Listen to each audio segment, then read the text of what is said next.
In this video, we're going to set up switching, or trunking between these three switches here. What trunking allows us for ease of management between VLANs,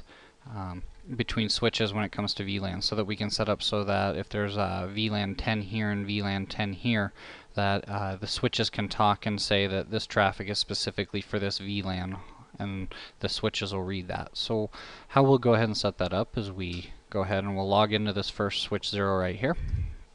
And what we'll go ahead and do is go into the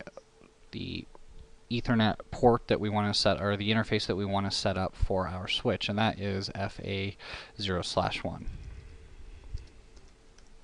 After we've got in there, all we have to do to set this to trunk is we go ahead and do switch port mode, and you can see there's access, dynamic, and trunk. So dynamic means that it will dynamically negotiate whether it's a computer talking to it or if it's another switch, it'll automatically make trunk mode. The problem is this is very insecure right here, as it will basically means that anybody can come and plug in a switch into the wall jack port that's plugged into this switch, and they can either upload their own VLANs or settings through VTP to your switch, or any other kind of malicious type ideas that they have. If you go to trunk, that sets it so that it will only do trunking, and then access sets it so that it will only allow computers to connect to it. If another switch connects to it, it will not automatically set up trunking. So we'll go ahead and set ours to trunk, and then what we'll do is we'll go ahead and, for security reasons on that switch, since that's the only port connected to another switch, we'll go ahead and set all other ports on the switch to access mode. So how we'll do that is phase 0/2 through 24, and then we go ahead and just do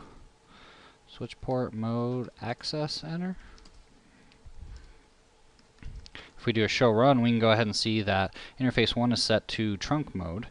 but all of the others are currently set to access mode on that. So if we go ahead and bring in switch 1, which you'll see is the top one up here, what we go ahead and have to do on this one is we go ahead and go to the left trunk port here, which is 0/11, and we do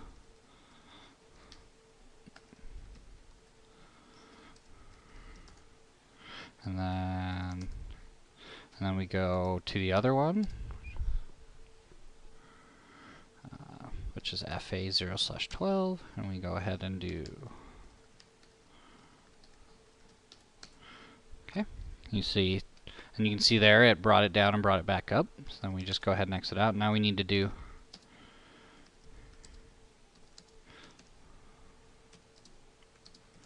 through 10, and then we'll do switch port mode access, and we'll also do that for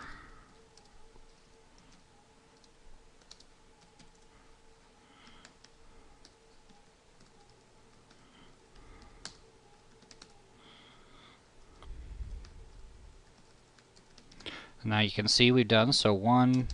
everything up through 11, but then we have 11 and 12 are set to trunk, and then all the rest are set to access only. So then what we'll do is we'll go ahead and finish that up on the final switch as well.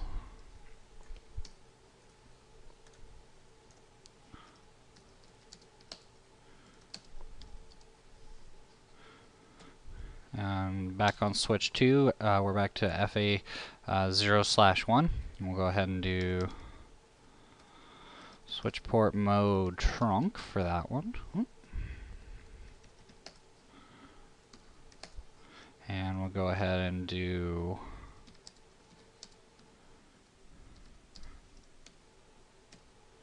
through 24, and we'll go ahead and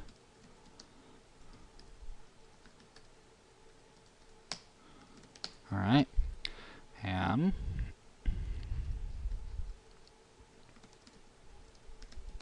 as we do a show run, you can go ahead and see that we have